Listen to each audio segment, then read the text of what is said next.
Saudara, polisi kembali menyisir area perkebunan di sekitar lokasi ditemukannya remaja dalam kondisi tewas terkubur di Kabupaten Padang Pariaman. Polisi dan warga kembali mendatangi tempat kejadian perkara untuk mengejar pelaku. Sejak hari Rabu malam, pencarian ini dilakukan hingga dini hari. Penyisiran ini dilakukan berdasarkan laporan warga yang melihat aktivitas mencurigakan dari sosok yang ciri-cirinya sesuai dengan terduga pelaku. Namun penyisiran dan pengejaran belum membuahkan hasil. Dan hari ini polisi kembali melanjutkan pengejaran dan penyisiran dengan menambah jumlah personel dan memperluas area pencarian.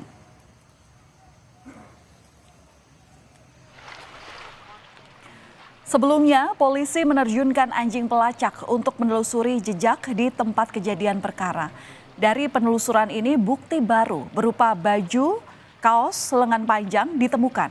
Kaos berwarna hitam itu diduga merupakan pakaian yang dipakai oleh korban berinisial NKS. Anjing pelacak juga memetakan jalur jalan yang diakses terduga pelaku menuju jalan utama Padang Bukit Tinggi sebelum akhirnya melarikan diri.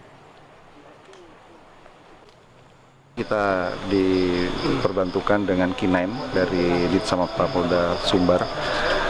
Hari ini untuk bisa mencari barang bukti yang dipakai oleh korban yang saat ini belum ditemukan. Ya, semoga aja nanti bisa mendapatkan hasil yang sesuai dengan apa yang dipakai oleh korban. Selama pencarian ada temuan atau gitu? Tadi udah ada beberapa jenis pakaian yang kita nanti konfirmasi ke pihak keluarga. Saudara, sosok yang diduga korban terekam sebuah video amatir oleh warga. Korban di sini terlihat sedang menjajakan gorengan. Peristiwa ini diduga terjadi pada awal September sebelum korban ditemukan tewas pada 8 September silam. Sementara itu kakak korban memastikan baju yang ditemukan sebagai petunjuk baru merupakan pakaian yang terakhir kali dipakai oleh korban.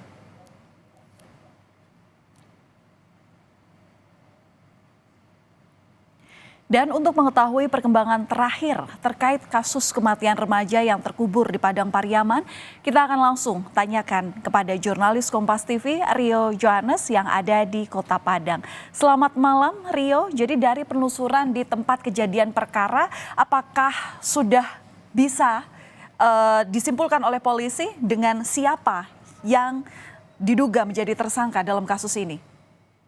Ya, Valen dan juga saudara, itu sejak Kamis Kamis dini hari, yaitu pihak kepolisian sudah melakukan pencarian di area TKP. Mereka kembali melakukan penyisiran di area tersebut karena ada laporan warga yang melihat aktivitas mencurigakan di mana orang yang dilihat itu ciri-cirinya menyerupai seperti terduga pelaku, sehingga dilakukan pencarian hingga Kamis dini hari. Namun memang dalam hal ini pihak kepolisian belum berhasil mendapatkan atau menangkap terduga pelaku tersebut. Pada Kamis pagi tadi hingga hari ini, malam ini, yaitu pihak kepolisian juga masih terus melakukan pencarian, memaksimalkan pencarian dengan menambah jumlah personil dan melakukan pengepungan di area perkebunan itu. Dan memang sampai sejauh ini pihak kepolisian belum dapat menemukan terduga pelaku ini. Dan untuk identitas dan ciri-ciri pelaku itu sudah dikantongi oleh pihak kepolisian. Demikian, Valen. Iya, Rio, tadi Anda menyebutkan bahwa polisi ini sudah mengantongi ciri-ciri dari terduga pelaku. Sempat di-spill nggak kepada wartawan? Seperti apa ciri-cirinya? Ya, sejauh ini memang Valen, pihak kepolisian belum mau menyebutkan ciri-ciri ataupun inisial dari terduga pelaku ini.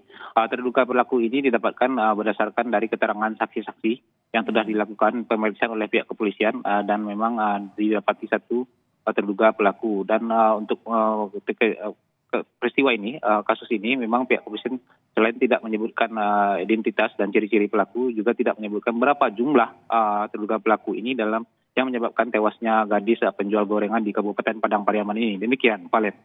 Oke, ciri-ciri memang sudah dikantongi, tapi kemudian yang jadi penasaran adalah seperti apa bukti-bukti yang kini sudah dipegang oleh polisi. Karena kita tahu pasti setelah kejadian ini terungkap pada tanggal 8 September, pasti penyelidikan ini terus dilakukan oleh polisi. Gimana, Rio?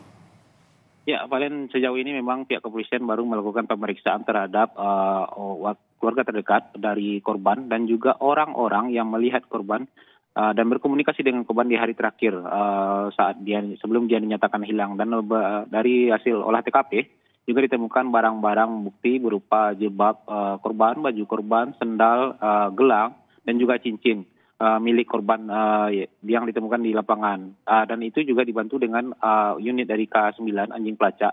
Tapi untuk jejak pelaku sejauh ini memang pihak polisi baru bisa menelusurinya ke daerah jalur jalan utama yang menghubungkan Padang dengan Bukit Tinggi. Karena memang di sana kondisinya sudah sering terjadi hujan pasca kejadian, sehingga anjing pelacak sedikit kesulitan dalam menemukan jejak dari pelaku ini, terduga pelaku ini. Demikian, Valen. Ya, tentu yang ditunggu oleh masyarakat adalah bagaimana kemudian polisi ini bisa mengungkapkan hasil dari penyelidikan secara transparan kepada publik.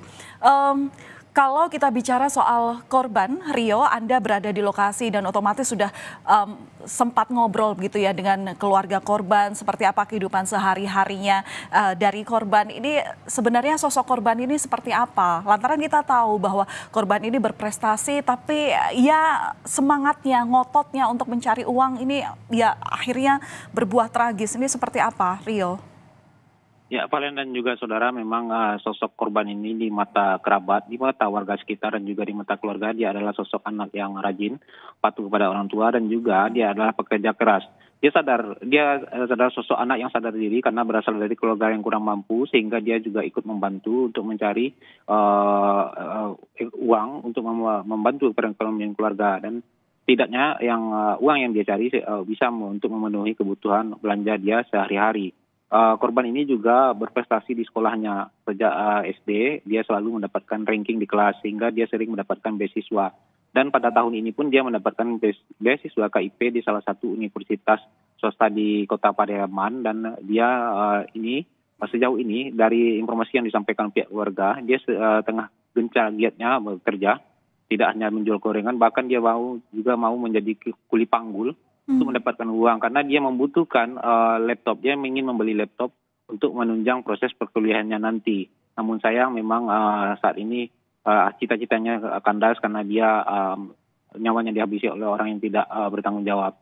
Dan untuk prestasi tidak hanya di bidang pendidikan, dia juga berprestasi di bidang olahraga karena dia salah satu atlet pencak silat, dan bahkan dia pernah meraih juara 2 di ajang silat yang di tingkat provinsi. Demikian, Valen. Baik, terima kasih atas laporan Anda, Rio Johannes, langsung dari Padang. Kita doakan bersama agar polisi segera menemukan titik terang daripada kasus ini sehingga bisa membuat keluarga lega dan yang penting bertanggung jawab untuk kemudian mengungkapkan hasil penyelidikan dari kasus ini kepada publik. Terima kasih atas laporan Anda.